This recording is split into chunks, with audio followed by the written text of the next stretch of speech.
Jimmy Logan adalah seorang kuli bangunan yang telah bercerai dengan istrinya. Dia memiliki seorang putri bernama Sadie Logan. Namun hak asuh Sadie jatuh ke tangan ibunya. Walaupun begitu, Jimmy sering mengunjungi Sadie dan menghabiskan waktu bersama putri sematawayangnya itu. Mereka selalu menyanyikan lagu favorit Jimmy. Saat ini, Jimmy bekerja sebagai kuli bangunan dalam pembangunan sebuah sirkuit balapan. Namun ketika sedang sibuk bekerja membuat terowongan bawah tanah, Jimmy tiba-tiba dipanggil oleh mandornya. Setelah Jimmy bertemu dengan mandornya itu, ternyata tiba-tiba dia dipecat. Jimmy sempat memprotes, namun atasnya itu menjelaskan bahwa pemecatan ini berkaitan dengan klaim asuransi Jimmy yang bermasalah. Hal itu pun membuat Jimmy marah, namun mau gak mau ia harus menerima konsekuensi itu. Setelah kembali dari tempat kerjanya, Jimmy pergi ke salon adiknya, Melly Logan. Dari situ, Melly bercerita bahwa Jimmy telah melewatkan pentas menari anaknya, dan Melly kecewa pada Jimmy karena ponsel Jimmy gak bisa dihubungi. Ternyata selama ini ponsel Jimmy telah mati karena dia tidak bisa membayar tagihannya. Usai dari salon Melly, Jimmy pergi ke rumah mantan istrinya untuk menemui anaknya.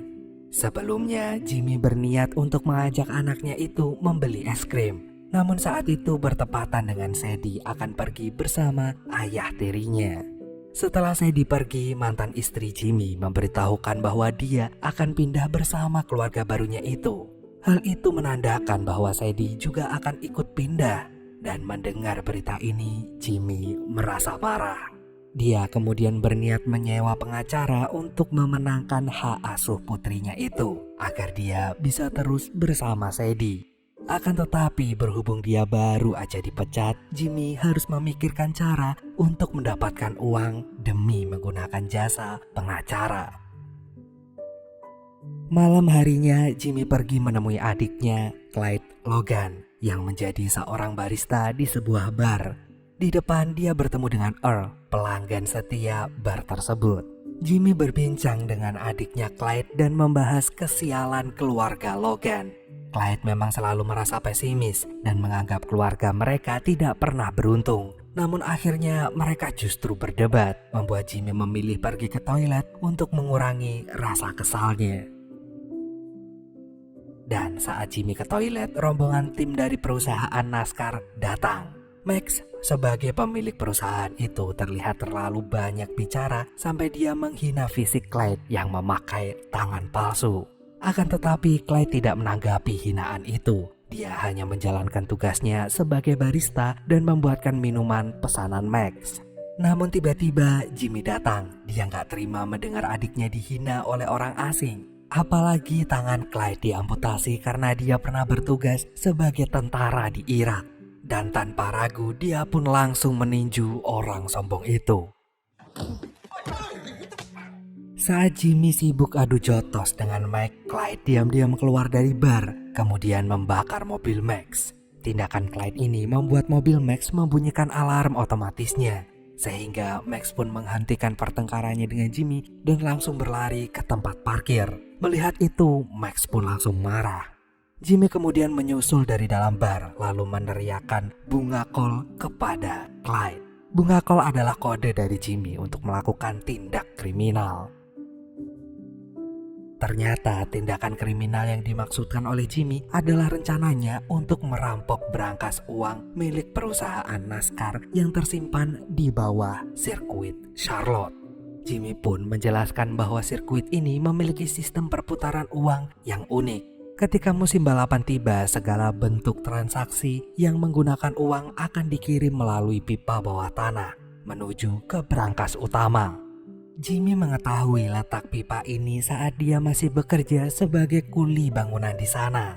Namun untuk membongkar brankas utama, mereka masih membutuhkan bantuan orang lain, yaitu Joe Bank, seorang ahli perampokan brankas.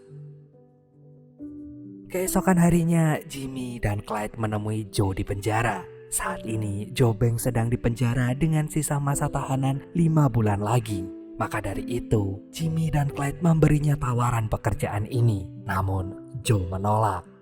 Clyde pun tidak hilang akal. Dia menyebutkan rahasia Joe yang menyimpan uang di sudut halaman rumahnya dan telah diambil oleh adik iparnya.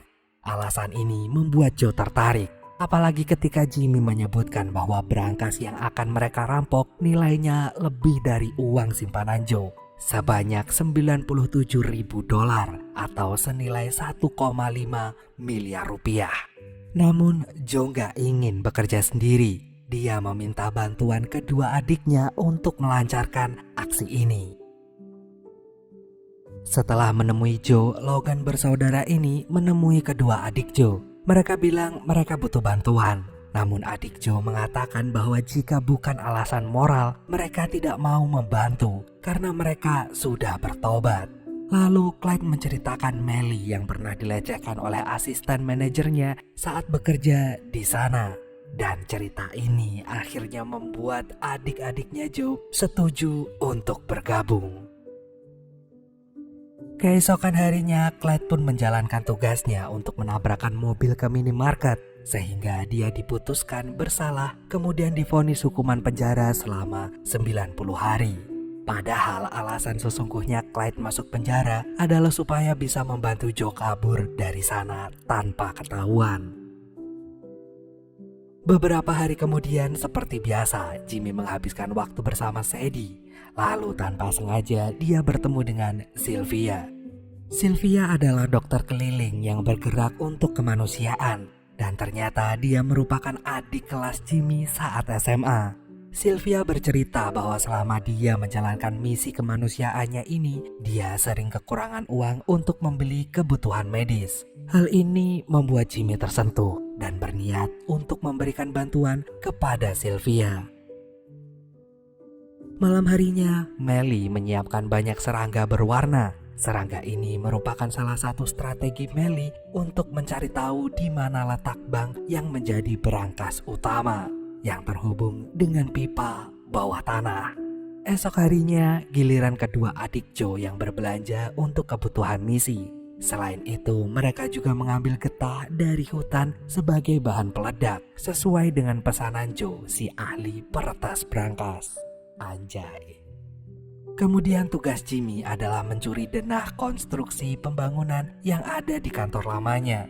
Saat mengambil denah itu, tanpa sengaja Jimmy bertemu dengan mandor yang dulu memecatnya. Sang mandor pun bilang bahwa pembangunan sudah hampir selesai.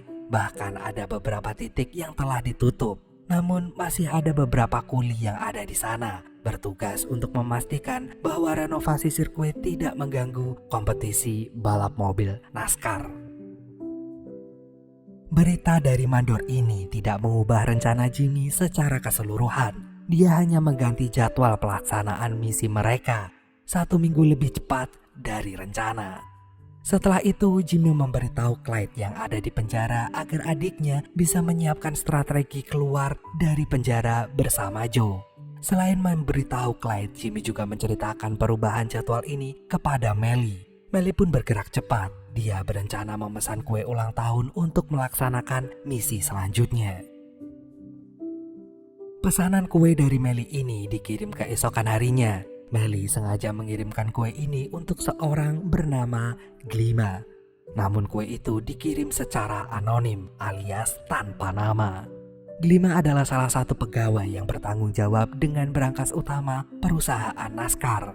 Setelah mengirimkan kue, Melly juga merusak mobil Glima untuk mengalihkan fokus Glima. Glima pun harus mengurus mobilnya lebih dulu, baru kembali ke kantor. Akan tetapi saat Glima kembali ke kantor, berangkas utama telah ditutup. Bahkan kue ulang tahunnya pun ikut terkunci di dalam berangkas.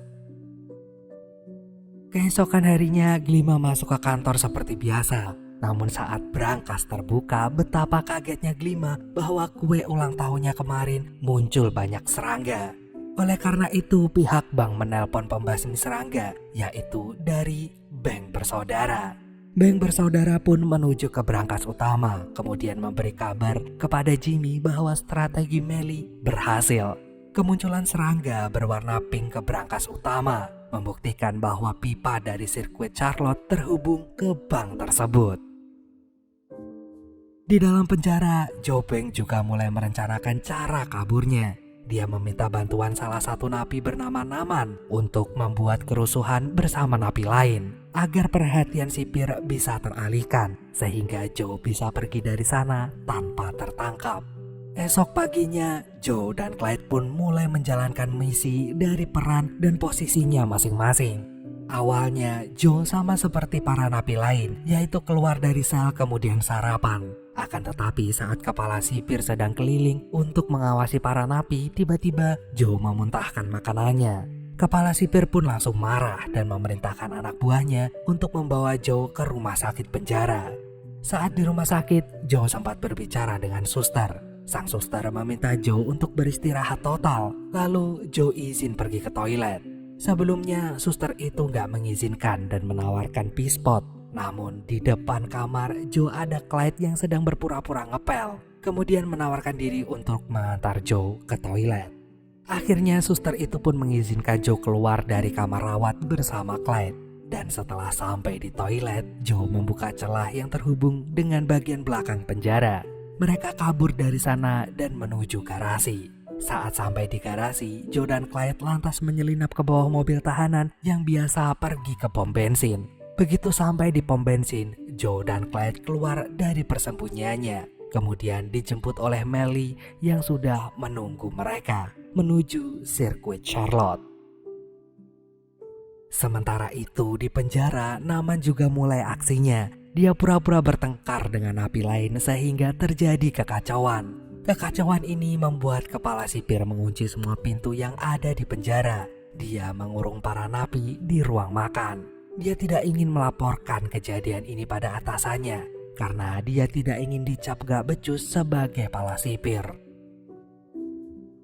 Di tempat lain, Bank bersaudara bertugas meledakkan menara seluler sehingga tidak ada yang bisa menggunakan kartu kredit di sirkuit. Ketika hari balapan, sirkuit itu memang sangat ramai. Perputaran uang di sana pun juga sangat cepat. Oleh karena itu, mesin kasir cepat penuh, sehingga pihak NASCAR akan mempercepat pengiriman uangnya melalui pipa bawah tanah. Setelah teman-temannya bergerak, Jimmy pun akhirnya bergerak. Dia pura-pura menjadi penonton dan masuk seperti biasa melalui pintu depan dan pemeriksaan keamanan. Akan tetapi Jimmy tidak menuju tribun penonton. Dia justru menuju terowongan bawah tanah, berjalan mendekati pipa yang menjadi targetnya. Gak lama kemudian Clyde dan Joe juga sudah sampai di sirkuit. Dan tanpa banyak bicara, Joe dan Clyde menyamar sebagai kuli bangunan yang merenovasi sirkuit itu. Dan tanpa ketara, Joe membeli permen jelly yang sebenarnya menjadi salah satu bahan peledak rakitannya.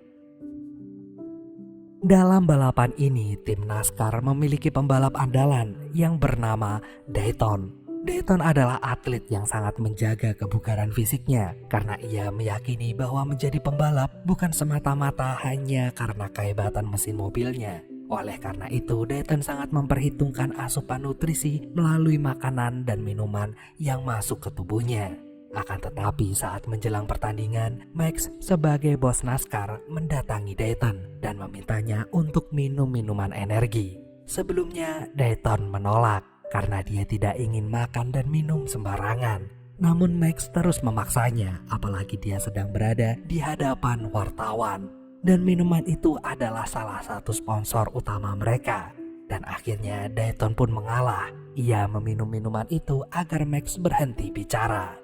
Dan ternyata hal ini berbuntut panjang. Dayton tidak bisa fokus dengan balapannya sampai akhirnya dia kecelakaan di arena balap.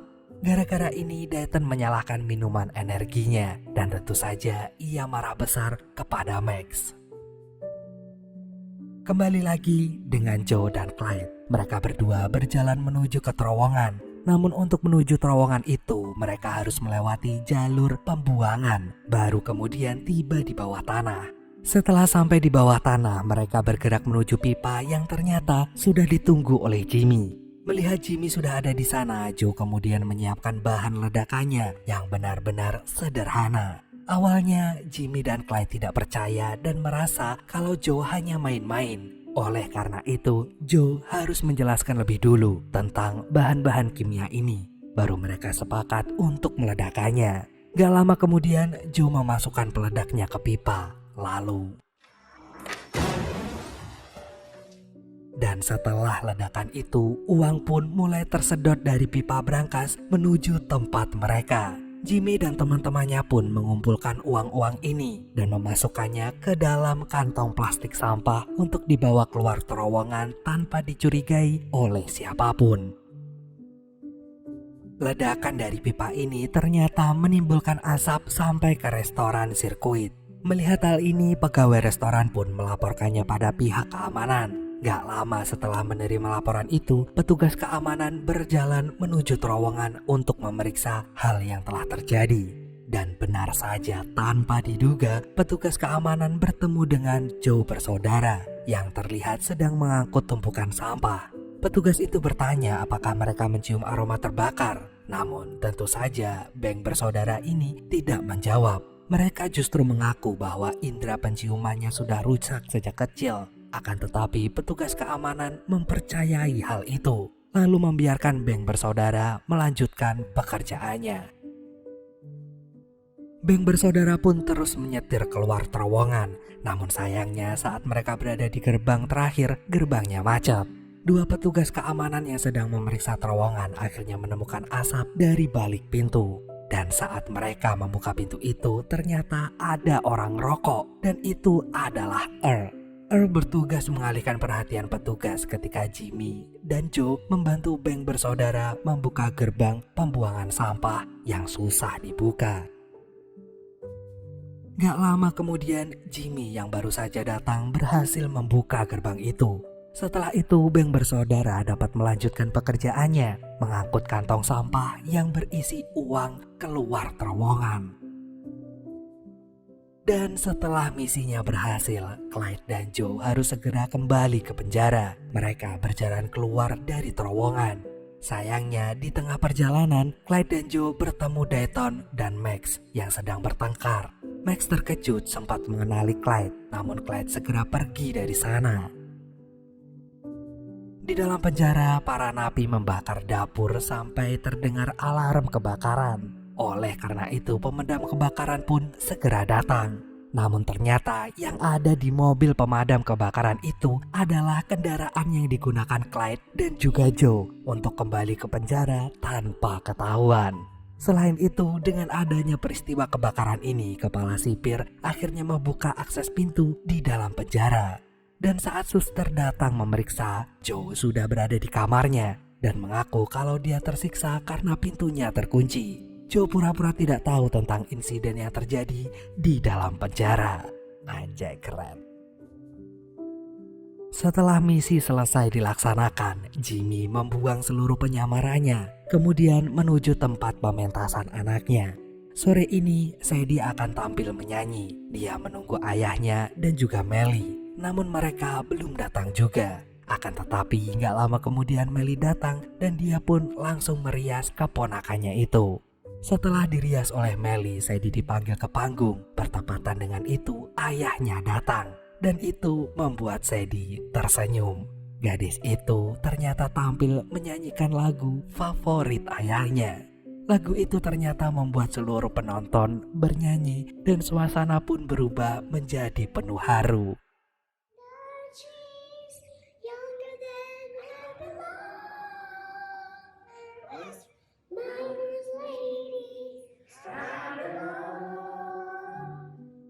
Oleh karena itu, Sadie berhasil menjadi juara 1 dan membuatnya sangat senang sekali. Setelah menonton penampilan Sadie, Jimmy menuju pom bensin. Di sana, Jimmy meninggalkan truknya yang berisi uang hasil curian tadi siang. Sesampainya di rumah, Jimmy juga membakar catatan rencana perampokannya untuk menghilangkan jejak. Keesokan harinya, berita perampokan ini mencuat. Namun media memberitakan bahwa hasil uang perampokan ini ditinggal begitu saja dalam truk di sebuah pom bensin. Hal ini membuat orang-orang tidak mengerti dan menyebutnya si pencuri kampungan karena nggak berani mengambil uang rampasannya.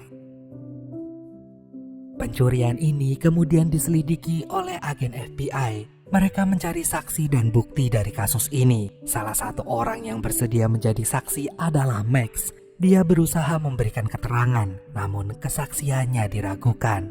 Dia pun mengatakan bahwa Dayton juga bertemu dengan pencurinya yang bernama Clyde. Namun saat dikonfirmasi, Dayton membantah keterangan Max. Hal itu dilakukan Dayton karena dia masih kesal dengan Max. Detektif juga mengunjungi penjara untuk memeriksa kedatangan Logan bersaudara.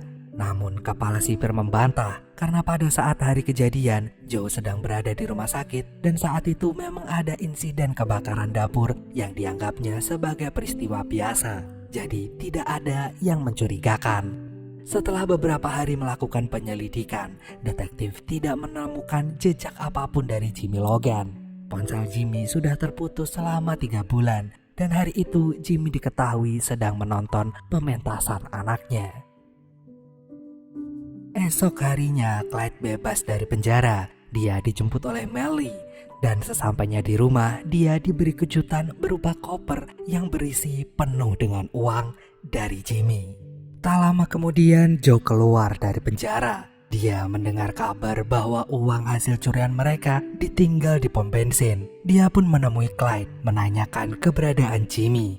Namun Clyde pun juga tidak tahu kakaknya itu berada di mana. Hal ini sesungguhnya membuat Joe kecewa karena ia merasa dimanfaatkan oleh Jimmy.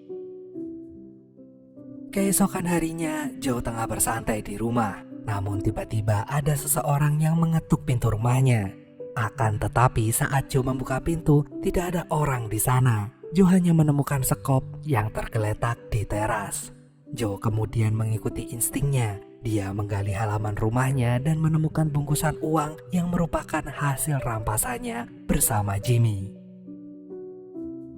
Ternyata Jimmy membagi uang hasil curian mereka kepada orang-orang yang telah membantu misi ini. Jimmy memberikan uang itu kepada Naman setelah Naman terbebas dari penjara. Dan selain itu, Jimmy juga menyumbangkan uangnya untuk Sylvia, sang dokter kemanusiaan. 6 bulan kemudian, detektif masih menyelidiki kasus ini. Sampai akhirnya perusahaan NASCAR meminta detektif melupakan kasus ini. Perusahaan NASCAR telah puas dengan penyelesaian asuransi ganti rugi yang sudah mereka dapatkan. Namun anehnya perusahaan NASCAR tidak bisa menghitung secara pasti jumlah uang yang sudah dirampok. Hal ini membuat detektif pun akhirnya menyerah dan menyudahi penyelidikannya. Pagi ini, Jimmy mendatangi rumah mantan istrinya. Dia pun menemui Sadie. Dan seperti sebelum-sebelumnya, dia mengajak anaknya bermain-main. What's up, man? Oh, that's slam. All right, so I was thinking, putt-putt, a turn rate, huh? Yeah, turn right. McDonald's. Dan hari ini semuanya telah berakhir bahagia. Misi Jimmy berhasil dan dia bisa berkumpul bersama orang-orang yang dia sayangi. Really?